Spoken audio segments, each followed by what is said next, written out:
अस्सलामुअलैकुम नाज़रीन, तेलंगाना एक्सप्रेस में आपका इस्तकबाल है। मैं हूं सानिया। न्यूज़ की शुरुआत करते हैं हेडलाइंस से। तेलंगाना में हुक्मरान कांग्रेस पार्टी में शामिल होने वाले बीआरएस के 10 अरकान असेंबली का मामला। सुप्रीम कोर्ट ने एमएलएज की नाअहली की दरख्वास्तों पर असेंबली स्पीकर को 3 माह में फैसला करने की दी हिदायत।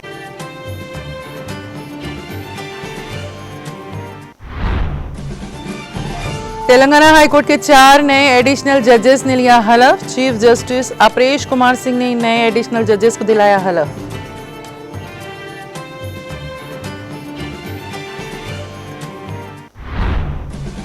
वजीर ज़राअत तुम्मला नागेश्वर राव ने बीजेपी को बनाया तनकीद का निशाना। कहा, खाद की फराहमी के सिलसिले में बीजेपी लीडरान के हैं नामुनासिब बयानात।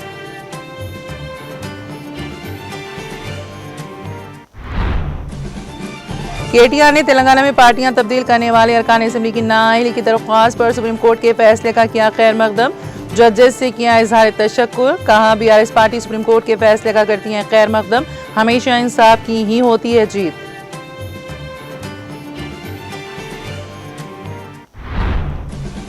रेवंत रेड्डी फिल वाकई पालमूर के सुपूत हैं तो वो पालमूर रंगारेड्डी प्रोजेक्ट को करे मुकम्मल। केसीआर को क्रेडिट ना मिले, इसीलिए कामों को दानिस्ता तौर पर रोक दिया गया। हुक्मरान जमात की वादा खिलाफियों से किसान और अवाम नाराज। के कविता की कलवा कुर्ती में प्रोजेक्ट मुतासिरीन से मुलाकात। हुकूमत के रवैये पर बरहमी का इजहार।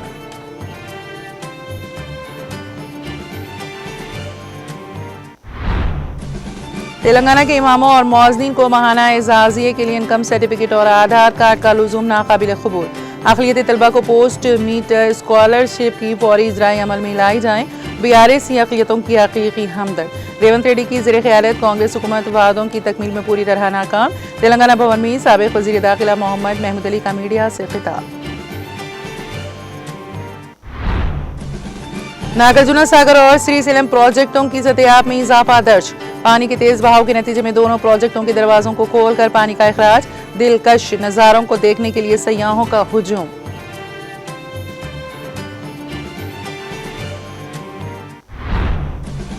और तेलंगाना में आइंदा 3 दिनों के दौरान हल्की ताउसत बारिश का इम्कान। 30 से 40 किलोमीटर फी घंटे की रफ्तार तक हवाएं चलने की पेश क़यासी।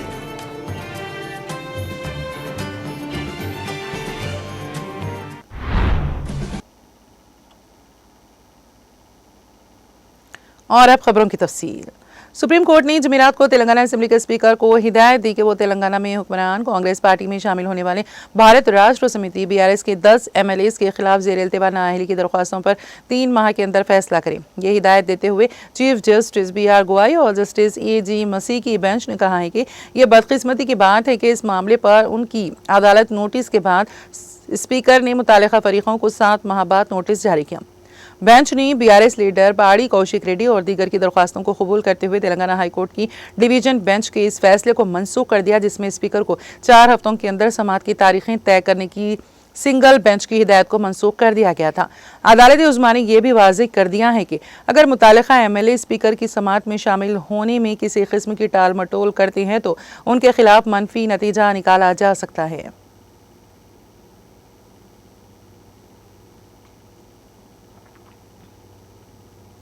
तेलंगाना में इन्हराफ करने वाले बीआरएस के अरकान असेंबली की नाअहली से मुतालिक मामले में अंदरून 3 माह फैसला करने से मुतालिक सुप्रीम कोर्ट की हिदायत पर स्पीकर गडम प्रसाद कुमार ने रद्द-ए-अमल जाहिर किया है। उन्होंने कहा कि सुप्रीम कोर्ट के फैसले का मुकम्मल तज्जिया करने के बाद ही वो नाअहली की दरख्वास्तों पर कोई फैसला देंगे। उन्होंने ये भी वाज़ेह किया कि वो जल्द ही इस फैसले पर कानूनी माहिरीन से मशवरा करेंगे। स्पीकर ने बताया कि जो अरकान असेंबली पार्टी तब्दील कर चुके हैं उन्हें पहले ही नोटिस जारी किए जा चुके हैं।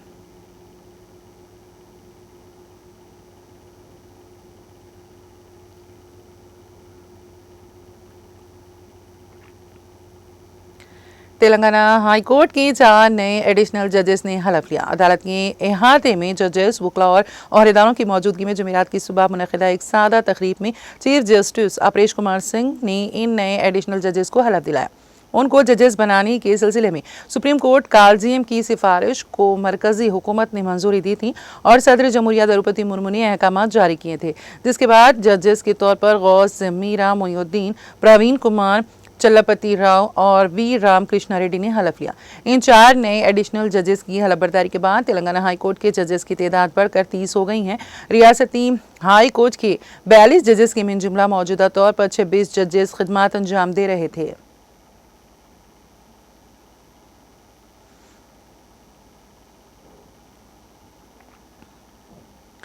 तेलंगाना में मुतनाज़ कालेश्वरम लिफ्ट इरिगेशन प्रोजेक्ट के तहत तामीर करदा बैरेजेस में नक़ाइस पर जस्टिस PC घोष तहकीकाती कमीशन ने अपनी रिपोर्ट हुकूमत को पेश कर दी है। ये रिपोर्ट रियासत के आपाशी महकमा के प्रिंसिपल सेक्रेटरी राहुल बोझा को सौंपी गई, जो इसे चीफ सेक्रेटरी रामकृष्णा राव के तवस्सुस से हुकूमत तक पहुंचाएंगे। तेलंगाना हुकूमत ने 14 मार्च 2024 को जस्टिस PC घोष की सदारत में इस तहकीकाती कमीशन को तश्कील दिया था। कमीशन ने 15 माह के तवील अरसे तक मेडीगड्डा, अनारम और सुंदेला बैरेजेस से मुतालिक तहकीकात की और 115 अफराद के बयानात कलमबंद किए। 2023 के अख्तिताम पर मेडीगड्डा बैरेज को नुकसान पहुंचने, अनारम और सुंदेला बैरेजेस में मसाइल पैदा होने के बाद कांग्रेस हुकूमत ने इस मामले को संजीदगी से लिया। हुकूमत ने विजिलेंस इंक्वायरी और नेशनल डैम सेफ्टी अथॉरिटी की तज्जिए का हुक्म दिया, जिन्होंने अपनी इब्तदाई रिपोर्ट में संगीन खामियों की निशानदही की। असेंबली में बहस के दौरान वज़ीर आला रेवंत रेड्डी ने अदालती तहकीकात का ऐलान किया, जिसके तहत सुप्रीम कोर्ट के साबिक जज और मुल्क के पहले लोकपाल जस्टिस PC घोष की क़यादत में कमीशन का क़याम अमल में आया।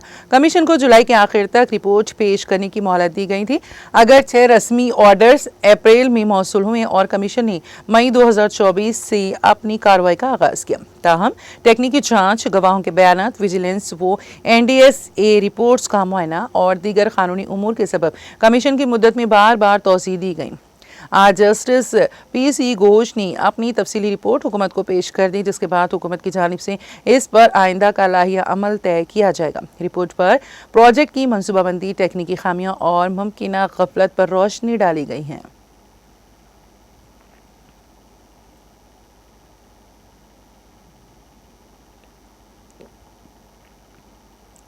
तेलंगाना के वज़ीर ज़राअत नागेश्वर राव ने इल्ज़ाम लगाया है कि खाद की फराहमी के सिलसिले में BJP लीडरान नामुनासिब बयानात दे रहे हैं।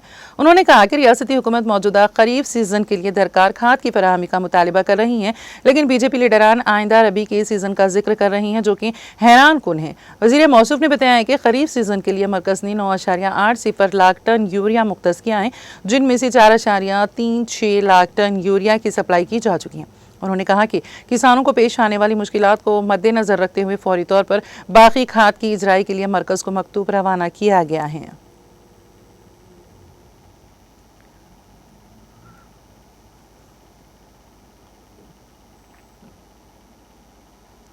BRS के कारगुजार सदर के तारक रामाराव ने सोशल मीडिया प्लेटफॉर्म X पर तेलंगाना में पार्टियां तब्दील करने वाले अरकान असेंबली की नाअहली की दरख्वास्त पर सुप्रीम कोर्ट के तारीखी फैसले पर रद्द-ए-अमल जाहिर किया है।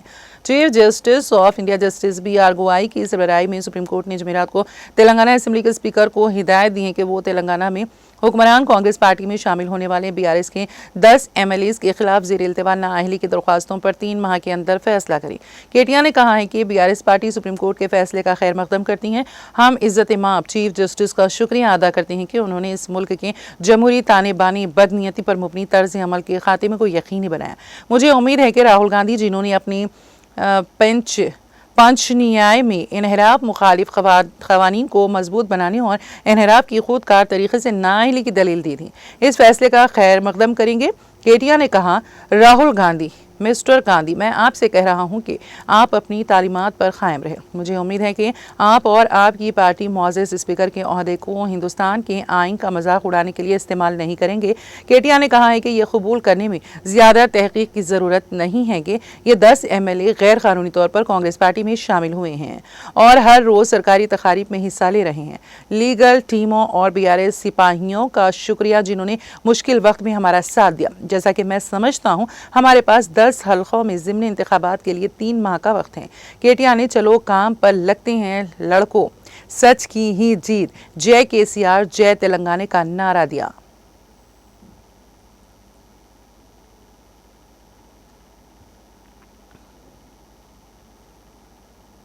सदर तेलंगाना जागृति व रुकन कानूनसाज कौंसिल बीआरएस कलवा कुंटला कवितानी कलवा कुर्ती गांव में Kodangal Narayanpet lift irrigation project के मुतासरीन से मुलाकात की और उनके मसाइल की बगौर समात की। मुतासरा किसानों और मुकामी अवाम ने अपनी अराजी से महरूमी और हुकूमत की वादा खिलाफियों से कविता को तफसीली तौर पर वाकिफ करवाया। कविता ने तमाम मुतासरीन से न सिर्फ मुकम्मल हमदर्दी का इजहार किया बल्कि हुकूमत के रवैये पर शदीद तस्वीर और बरहमी का इजहार किया। उन्होंने रियासती हुकूमत बिलखुसूस वज़ीर आला रेवंत रेड्डी पर शदीद तनकीद की और कहा कि साबिक़ वज़ीर आला केसीआर के दौर में शुरू करदा पालमू रंगारेड्डी प्रोजेक्ट तकरीबन 95% मुकम्मल हो चुका है, लेकिन इख्तिदार में आने के बाद रेवंत रेड्डी ने इस अवामी मुफाद के हामिल प्रोजेक्ट को महज इसलिए मुकम्मल तौर पर नज़रअंदाज कर दिया कि इस प्रोजेक्ट की तकमील का क्रेडिट केसीआर को ना मिले। मौजूदा हुकूमत ने दानिस्ता तौर पर इसे रोक रखा है। उन्होंने इस्तिफसार किया कि जो खुद को पालमूर का सुपूत कहता है वही आज पालमूर रंगारेड्डी प्रोजेक्ट को फरामोश कर चुका है। उन्होंने कहा कि हुकूमत ने एक नया कोड़ंगल लिफ्ट इरिगेशन प्रोजेक्ट शुरू किया है जिससे नारायणपेट और कोड़ंगल के इलाकों में आबाशी के लिए मुख्तस जमीन 1.8 लाख एकड़ से घटकर सिर्फ 1 लाख एकड़ रह गई है। प्रोजेक्ट की सिमत को जोराला प्रोजेक्ट से हटाकर भूतपूर्व लिंक से जोड़ने का फैसला मकतल जैसे इलाकों को पानी से महरूम कर देगा, जो सरासर ज़ियादती है। हकीकत ये है कि ये नया प्रोजेक्ट आवाम के लिए फ़ायदे के बजाय नुकसान का बायस है। रुकन कौंसिल कविता ने इस बात पर भी शदीद एतराज़ किया है कि हुकूमत ने इब्तिदा में इस प्रोजेक्ट की लागत 2900 करोड़ रुपए बताई थी, मगर ज़मीन से एक मुट्ठी भी मिट्टी उठाए बगैर इसकी लागत 4500 करोड़ तक जा पहुंची। आखिर ये इजाफी 1500 करोड़ रुपए किसके लिए हैं और क्यों? आवाम को एतमाद में लिए बगैर, शफाफियत के बगैर और किसी भी काम का आगाज किए बगैर 2 कॉन्ट्रैक्टर्स को 600 करोड़ रुपए फीकस एडवांस के तौर पर दे दिए गए और 1.5 साल का अरसा गुजर जाने के बावजूद ताहाल काम शुरू नहीं हुआ। ये खुली बदउनवानी और आवाम के साथ धोखा है। उन्होंने पुरजोर अंदाज में कहा है कि अगर वजीर आला वाकई पालमूर के सुपूत हैं तो उन्हें फौरन पालमूर रंगारेड्डी प्रोजेक्ट को मुकम्मल करने की हिदायत देनी चाहिए और कोड़ंगल प्रोजेक्ट को इस अंदाज में दोबारा डिजाइन करना चाहिए कि ज्यादा से ज्यादा इलाके इससे मुस्तफिद हों। हुकूमत को चाहिए कि वो मुतासरीन के साथ फौरी मुज़ाकरात करें। मुतासरीन की ज़मीन की कीमत काफ़ी ज़्यादा है, इसीलिए फ़ी एकड़ 35 से 40 लाख रुपए मुआवजा अदा किया जाए। मुतासरा ख़ानदानों के लिए सिर्फ R&R कॉलोनियाँ ही नहीं बल्कि घर की एक फ़र्द को मुलाजिमत भी फराहम की जाए। कविता ने वज़ीर आला रेवंत रेड्डी को याद दिलाया है कि एक वज़ीर आला की बात ही दरअसल एक सरकारी हुक्म GO की हैसियत रखती है, मगर अफसोस कि रेवंत रेड्डी ने फ़ी एकड़ 20 लाख रुपए मुआवजा देने का वादा किया, जबकि अफसरान कहती हैं कि सिर्फ 14 लाख रुपए दिए जाएंगे। और अगर वजीर आला और अफसरान की ज़बान में फ़र्क हो तो फिर अवाम किस पर यकीन करे? क्या वजीर आला की बात की कोई कदर व कीमत बाकी नहीं रही? कविता ने कांग्रेस हुकूमत पर तनकीद की और कहा कि किसानों से वादा किया गया था कि धान की खरीदारी पर बोनस दिया जाएगा, लेकिन मुतादिद किसान अब भी इससे महरूम हैं। इसी तरह किसानों के खर्चात की माफ़ी का ऐलान भी सिर्फ कागजी हद तक ही महदूद है, क्योंकि अब तक 60% किसानों को ये सहूलत नहीं मिल सकी है। उन्होंने कहा है कि रियासत के अवाम अब बेदार हो चुके हैं और वो इस किस्म के दोहरे रवैये और झूठे वादों को कभी कबूल नहीं करेंगे। हुकूमत अगर वाकई अवामी फलाह चाहती हैं तो इसे शफाफियत, संजीदगी और इंसाफ का मुजाहरा करना होगा, वरना अवाम अपना फैसला सुनाएंगे और मुनासिब सबक सिखाएंगे। ఆలోచన చేయాలి। ముఖ్యమంత్రి గారు బాధ్యతాయుతమైన పదవిలో ఉన్నవారు వారు ఇచ్చినటువంటి మాట సంపూర్ణంగా నిలబెట్టుకోవాలని నేను కోరుతున్నాను। 20 లక్షలు కూడా హైదరాబాద్ కి దగ్గర ఉన్నది కాబట్టి ఇక్కడ విలువ తక్కువ కాబట్టి అందరినీ కూర్చోబెట్టుకొని మళ్ళొకసారి మీటింగ్ పెట్టి 35 నుండి 40 లక్షల లోపల ధర వచ్చేటట్టుగా భూములకు ఇవ్వాలని చెప్పి నేను గౌరవ ముఖ్యమంత్రి గారిని డిమాండ్ చేస్తున్నా। మరి మా తమ్ముడు శ్రీను చెప్పినట్టు, అన్న వెంకటరెడ్డి అన్న చెప్పినట్టు, అదే విధంగా మన గ్రామంలో ఉన్న అన్ని పార్టీల నాయకులు ఇక్కడ చెప్పినట్టు మన కానుకుర్తి గ్రామంలో మనకు న్యాయం జరిగేంత వరకు మీ పక్షాన, మీ చెల్లెగా, మీ అక్కగా, మీ తోడుగా నేను నిలబడతానని ఈ సందర్భంగా తెలియజేస్తూ, మరి జనరల్ గా ఏదన్నా విషయం పట్టుకుంటే నేను అది పూర్తయ్యే వరకు వదిలిపెట్టను। ఇవాళ కానుగుర్తికి వచ్చినామంటే మన సమస్య తీరేంత వరకు, మీ అందరికీ నచ్చేటటువంటి పరిష్కారం దొరికేంత వరకు కూడా వదిలిపెట్టకుండా మీ వెంట ఉంటానని చెప్పి మీ అందరికి కూడా మళ్ళొకసారి తెలియజేస్తూ, మరి గ్రామంలో అక్కడ మొదలు చౌరస్తా దగ్గర నుంచి ఇక్కడి వరకు మంచిగా ఎదుర్కొని డప్పులతోని వాయిద్యాలతోని తీసుకొని వచ్చి మర్యాదపూర్వకంగా తీసుకొని వచ్చినటువంటి మా అక్క చెల్లెలకు, అన్నదమ్ములకు, యువమిత్రులకు అందరికీ కూడా మళ్ళొకసారి ప్రత్యేకంగా ధన్యవాదాలు తెలియజేస్తున్నా। ముఖ్యమంత్రి గారికి మళ్ళీ ఒకసారి చెప్పేది ఒకటే, రైతు లేనిది రాజ్యం లేదు, రైతు ఏడ్చినటువంటి రాజ్యం ఎన్నడూ కూడా బాగుండదు. రాజ్యం బాగుండాలంటే, రాష్ట్రం బాగుండాలంటే మొదలు రైతు బాగుండాలి. మన పాలమూరు జిల్లా రైతు కంట కన్నీరు గారకుండా చూసుకోవాలని ముఖ్యమంత్రి గారిని డిమాండ్ చేస్తూ రైతుల పక్షాన నిలబడి పోరాటం చేస్తామని మరొకసారి తెలియజేస్తూ మీ అందరి దగ్గర కూడా సెలవు తీసుకుంటున్నాను. Thank you. జై తెలంగాణ, జై తెలంగాణ.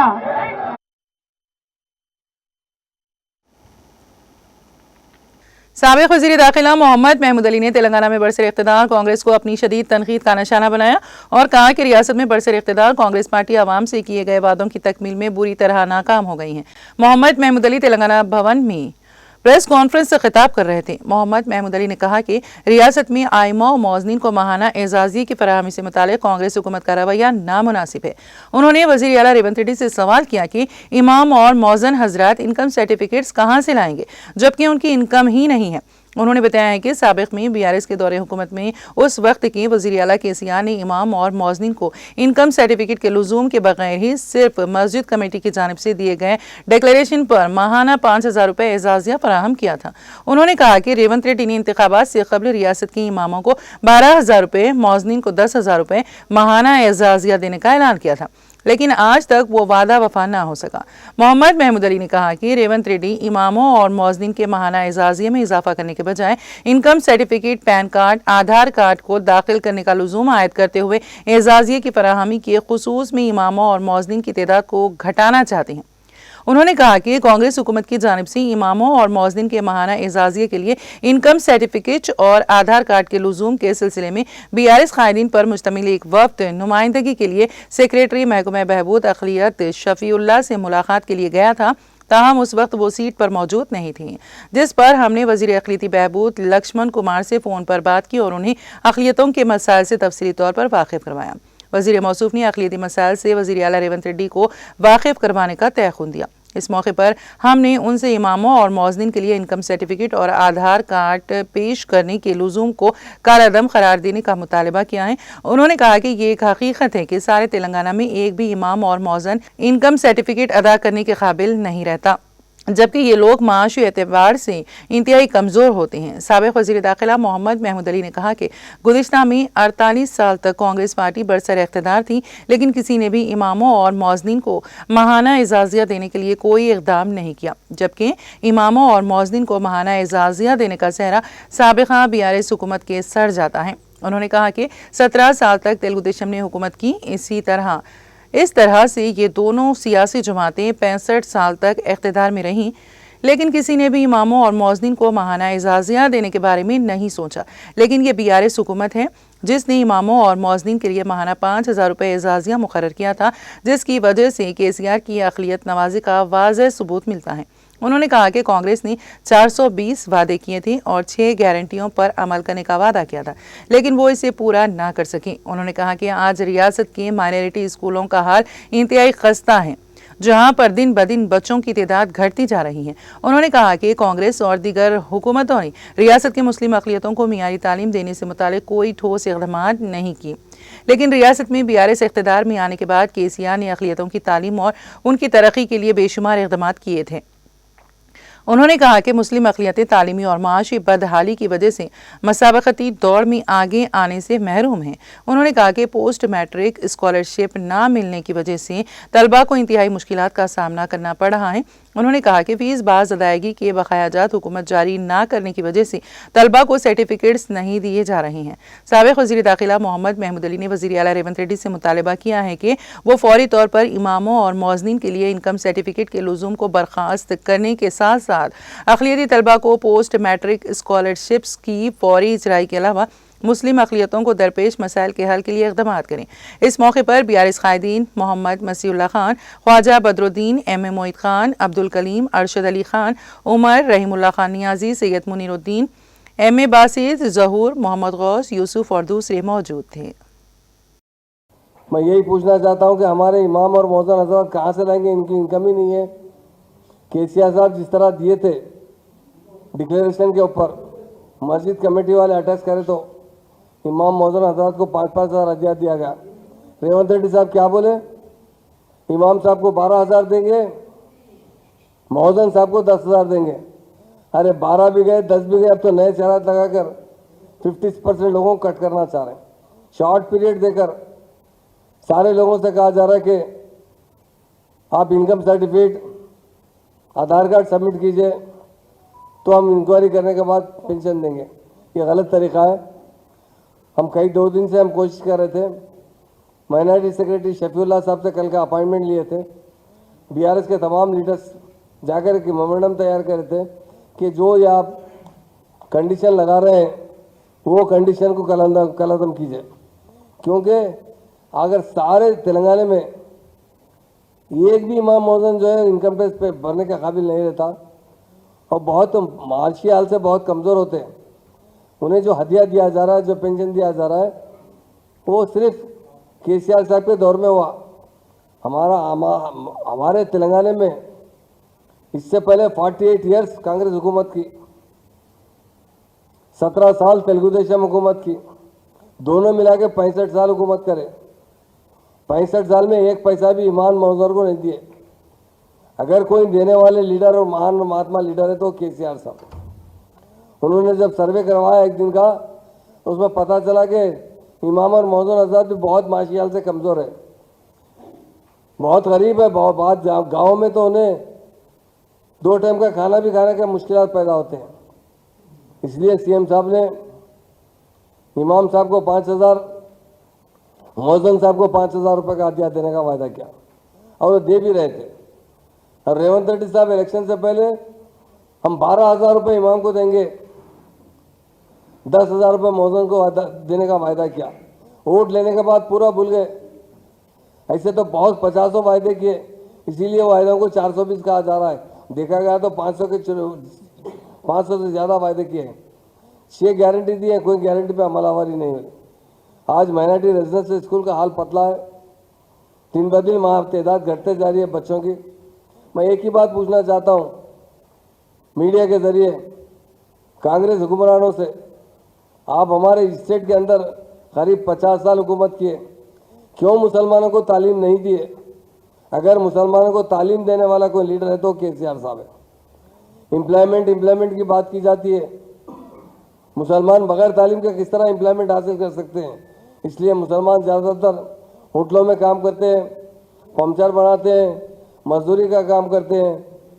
इसलिए चीफ मिनिस्टर साहब ने, जो साबिका चीफ मिनिस्टर साहब केसीआर साहब ने सर्वे करवा कर उन्हें 5-5 हज़ार का हदिया मुकर्रर किया गया और इन्होंने उसे 10,000 और 12,000 का वायदा किए। वो 10,000 12,000 भी गए, अब 5,000 का भी उसके लिए कई कंडीशन लगाए जा रहे हैं।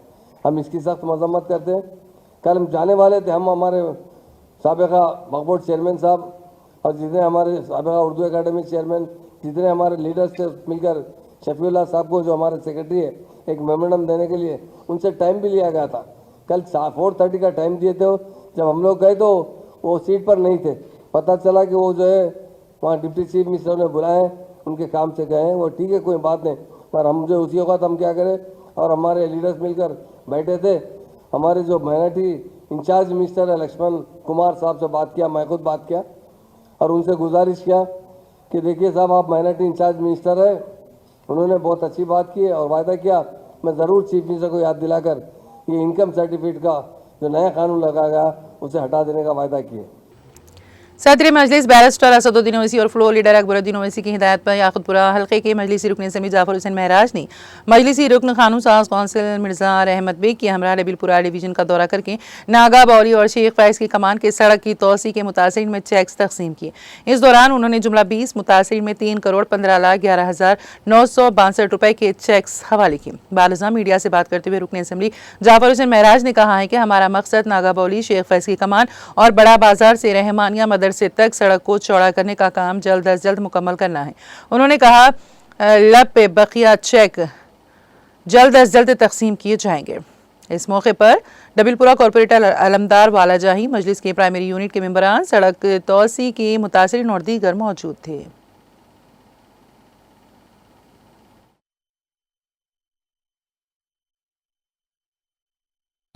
याकुतपुरा असम्बली कॉन्स्टिट्यूंसी नागावली और शेख फैज़ की कमान के रोड बाइंडिंग के चेक डिस्ट्रीब्यूशन किए गए हैं। नकीब मिल्लत बैरिस्टर असदुद्दीन ओवैसी साहब की ख़ास नुमाइंदगी पर और उनकी निगरानी में और कायद मुखन्ना जनाब अकबरुद्दीन अवैसी साहब की क़यादत के अंदर मैं और मिर्ज़ा रहमत बेग साहब आज आके हमने नागावली और शेख फैज़ की कमान के चेक्स डिस्ट्रीब्यूशन किए हैं। जुमला चेक 20 चेक्स थे जिसकी लागत होती 3,15,11,962 रुपये। 3,15,11,962 के चेक डिस्ट्रीब्यूशन किए गए, जिसमें नागावली के 18 चेक है। 18 चेक के 2,60,90,10 रुपये और 18 चेक और 2 चेक शेख फैज़ की कमान के जिसकी लागत करीब 54 लाख रुपए है। इस तरीके से आज के इस प्रोग्राम के अंदर यहाँ के डबलपुरे के मुकामी कारपोरेटर अलमदार वाले जाई साहब और मजलिस इत्तेहादुल मुस्लिमीन के ज़िम्मेदार और जितने भी रोड वाइंडिंग के अंदर जिसकी प्रॉपर्टीज आ रही थी उन लोग ने आके यहाँ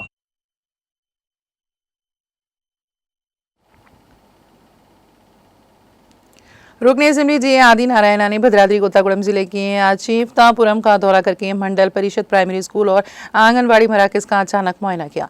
इस मौके पर रुकने असेंबली जी आदि नारायणा ने तलबा से पूछा कि असातिज़ा बाकायदगी से आ रहे हैं या नहीं। रुकने असेंबली जो खुद एक उस्ताद हैं एक बार फिर उस्ताद बन गए और तलबा को उनकी याददाश्त को बेहतर बनाने के लिए कई टिप्स दी।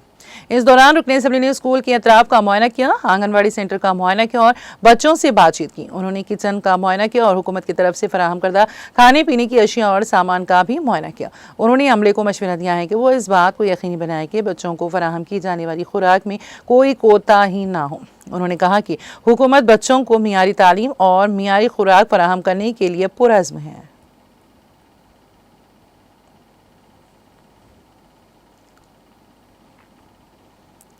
तेलंगाना के साबिक वजीर वो सीनियर कांग्रेस लीडर जीवन रेड्डी ने इल्जाम आयद किया है कि रियासत में मुकामी बल्दियात के इदारों के इंतखाबात में ताखीर की बुनियादी वजह बीजेपी का रवैया है। उन्होंने कहा कि पसमानदा तबकात को 42% रिजर्वेशन फराहम करने के मामले को नवी शेड्यूल में शामिल करते हुए इसे कानूनी हैसियत देना मरकज की जिम्मेदारी है, लेकिन मरकज अपनी इस आईनी जिम्मेदारी से पहलूती कर रही है। जीवन रेड्डी ने वाज़ेह किया है कि समाजी तौर पर पसमानदा तबकात में हिंदुओं के साथ साथ मुसलमान भी शामिल हैं, जिन्हें बीसी के जुमरे में 10% रिजर्वेशन दिया जा रहा है। उन्होंने मजीद कहा है कि हुकूमत के ऑर्डिनेंस को गवर्नर आईनी जांच पड़ताल के नाम पर ताख़ीर कर रही हैं, जो अफसोसनाक है। उन्होंने बीजेपी पर सख्त तनकीद करते हुए कहा है कि वो अपनी आईनी जिम्मेदारियों को फरामोश करके रियासती हुकूमत पर तनकीद कर रही हैं, जो सरासर गलत और अवाम को गुमराह करने की कोशिश है।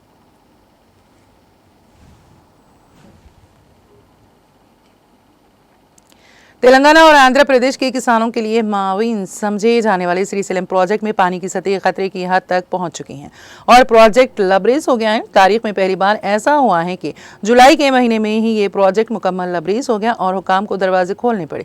श्रीशैलम के बाला इलाकों में वाक़ जोराला, तुंगभद्रा और सुंकेसेला प्रोजेक्ट से मुसलसल भारी मिकदार में पानी का बहाव जारी है, जिसके पेश नज़र हुकाम ने एहतियाती इक़दाम के तहत 8 दरवाज़ों को 10 फुट तक खोल दिया है ताकि आने वाले पानी को फौरी तौर पर निचली सतह की तरफ छोड़ा जा सके। फिल वक्त श्रीशैलम को बाला इलाकों से 2,93,609 क्यूसिक पानी हासिल हो रहा है, जबकि 2,82,502 क्यूसिक पानी को 8 दरवाज़ों के जरिए नागार्जुना सागर प्रोजेक्ट में मुंतकिल किया जा रहा है। इस प्रोजेक्ट की मुकम्मल ज़ख़ीरा सतह 885 फुट है, जबकि इस वक्त पानी की सतह 882.80 फुट तक जा पहुंची है। मुसलसल पानी की आमद और दरवाजे खोलने के सबब प्रोजेक्ट के दाएं और बाएं जानिब बिजली पैदा करने वाले यूनिट्स बगैर वक्फे के बिजली पैदा कर रही हैं। इस सूरत हाल के बायस रियासत को न सिर्फ आबपाशी बल्कि तवानाई के शोबे में भी फ़ायदा हासिल हो रहा है। उधर दरवाजे खुलने के बाद कुदरती मनाजिर के बायस सयाहों की बड़ी तादाद श्रीशैलम का रुख कर रही है। इस अचानक हुजूम की वजह से घाट रोड पर कई किलोमीटरों तक ट्रैफिक जाम हो चुका है।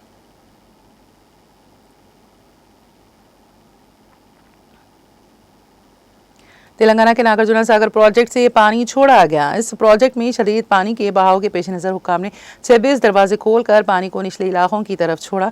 फिलहाल नागार्जुना सागर में 1,76,000 क्यूसिक्स पानी का बहाव देखा गया, जबकि 2,56,000 क्यूसिक पानी को खारिज किया गया। प्रोजेक्ट की मुकम्मल सतह आप 590 फुट हैं, जबकि फिलहाल सतह आप 585.10 फुट रिकॉर्ड की गई हैं। नागार्जुना सागर के दिलकश मनाजिर से लुत्फ अंदोज होने के लिए बड़ी तादाद में सयाह यहाँ का रुख कर रहे हैं। तेलंगाना के नागार्जुना सागर प्रोजेक्ट को देखने के लिए आवाम का हुजूम देखा जा रहा है।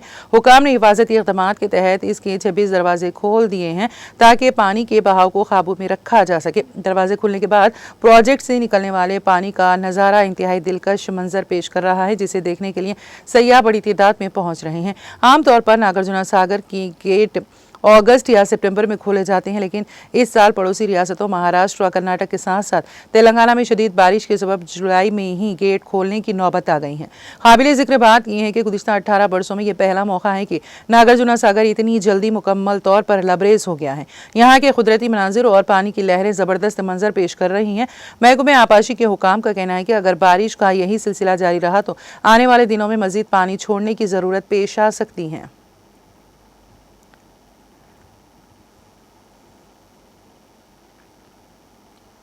रुकनी असम्बली जनगांव डॉक्टर पल्ला राजेश्वर रेड्डी की जानिब से मंजूरा चुरियाल की 52 मुंतखबा बेघर खानदानों में रियासती हुकूमत की जानिब से मंजूरा इंद्रमा मकानात के पट्टे जात भारत राष्ट्र समिति के कायदीन ए श्रीधर रेड्डी, मांगोल छिंटी, सदर town committee, Mastiyala Nageshwar Rao, V Narsaiah Pantulu, M Sridhar, P Venkat Reddy और दूसरों के हाथों तकसीम किए गए, जिससे इस्तीफादा कुनिंदों में खुशी और मसरत की लहर दौड़ गई और उन्होंने रुकने असम्बली डॉक्टर पल्ला राजेश्वर रेड्डी की तस्वीर को दूध से नहलाकर इजहार तशक्कुर किया।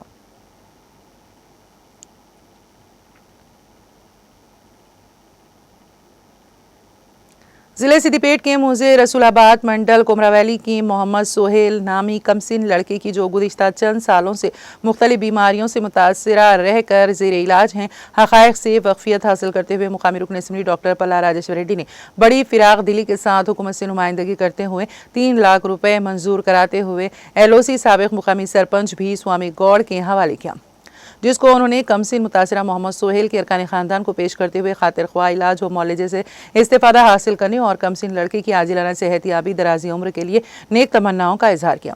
मुकामी रुकन असम्बली डॉक्टर पल्ला राजेश्वर रेड्डी की कमसिन मोहम्मद सोहेल की जान बचाने के लिए की गई कोशिश और हुकूमत से 3 लाख रुपए मंजूर कराने पर रिश्तेदारों और मुकामी अवाम ने रुकन असम्बली डॉक्टर पल्ला राजेश्वर रेड्डी से इजहार तशक्कुर किया।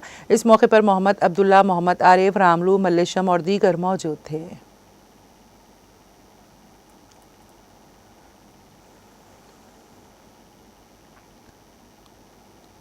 साबिक़ रुकन असम्बली हुस्नाबाद वी सतीश कुमार ने बेरोज़गार नौजवानों पर जोर दिया है कि वो रोज़गार की तलाश में अपनी कीमती औकात व सलाहियतों को ज़ाया करने के बजाय तिजारत का शुबा अपनाते हुए माशी इस्तेहकाम हासिल करें। तिजारत हर तबके के लिए मुनाफे बख्श शोबा है। वो ज़िले सिद्दीपेट के हुस्नाबाद में वेंकटेश्वरा वाटर प्लांट का रस्मी इफ्तिताह अंजाम देकर तकरीब को मुखातिब कर रहे थे।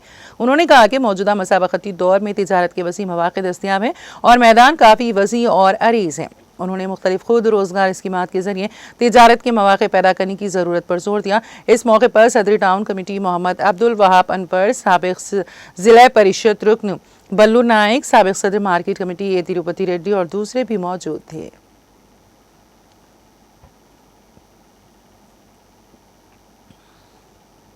निर्मल ज़िले तानूर मंडल मुस्तकीर में नए राशन कार्ड्स की तकसीम का प्रोग्राम रैतु वेदिका में मुनक्कद हुआ, जिसमें मदूल रुकन असम्बली रामाराव पाटिल और निर्मल ज़िले कलेक्टर अभिलाष अभिनव ने मुस्तहिक़ अफराद को राशन कार्ड्स हवाले किए। इस मौके पर कलेक्टर ने कहा है कि हुकूमत की जानिब से जारी करदा नए राशन कार्ड्स के जरिए गरीब अवाम को ग़िज़ाई तहफ़्फ़ुज़ हासिल होगा। तानूर मंडल में जुमला 1853 नए राशन कार्ड्स मंजूर किए गए और 2575 मौजूदा राशन कार्ड्स में नए अफराद के नाम शामिल किए गए। उन्होंने कहा कि हर मुस्तहिक़ फ़र्द को राशन कार्ड्स की फराहमी को यकीनी बनाया जाएगा। आवाम जब चाहे नए राशन कार्ड या अफराद की शमूलियत के लिए दरख्वास्त दे सकते हैं।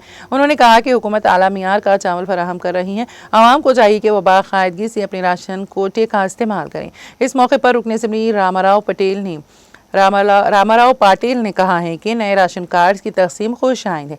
मरकजी व रियासती हुकूमतों का शुक्रिया अदा करते हुए उन्होंने कहा है कि यह कदम गरीबों के लिए बहुत मुफीद साबित होगा। इस प्रोग्राम में additional collector revenue Kishore Kumar, RDO Komal Reddy, civil supplies officer Rajendra, mandal special officer Srinivas, tehsildar Mahendra व दीगर ओहदेदार व मुस्तफिदीन शरीक थे।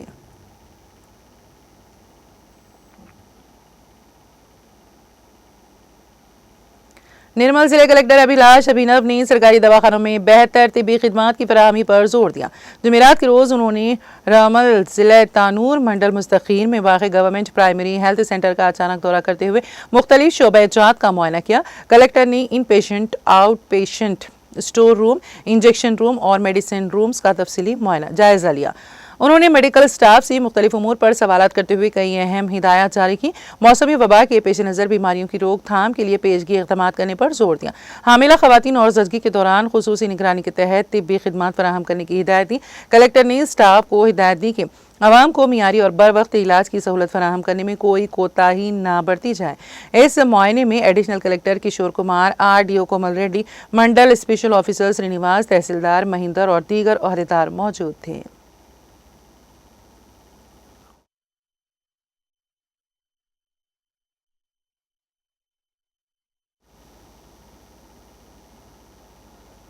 तेलंगाना एक्सप्रेस में अब वक्त हुआ एक ब्रेक का। ब्रेक के बाद भी खबरों का सिलसिला जारी रहेगा।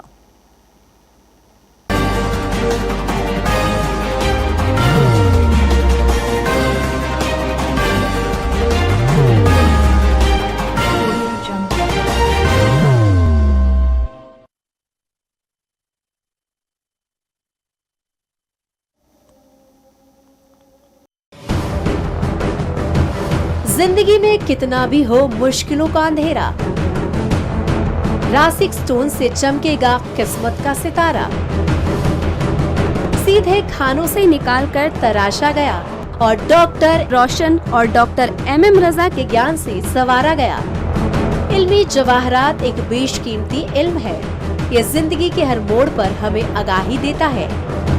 हमारी नाकामयाबी, कारोबार में परेशानी, शादीशुदा जिंदगी में तनाव, औलाद की परेशानी, प्यार के मसाइल, लव मैरिज, पैसों की तंगी, पढ़ाई में असफलता, सेहत में खराबी, क्या यही है जिंदगी? कैसे मिलेगी हमें इन सब से राहत? इस सब मुश्किलों से निजात पाने के लिए जेमोलॉजिस्ट डॉक्टर रोशन और डॉक्टर MM रजा से एक मुलाकात बदल सकती है जिंदगी और तकदीर दोनों। Bangalore, Hyderabad, Visakhapatnam, Vijayawada, Dubai, Delhi, Mumbai. One visit can change your life.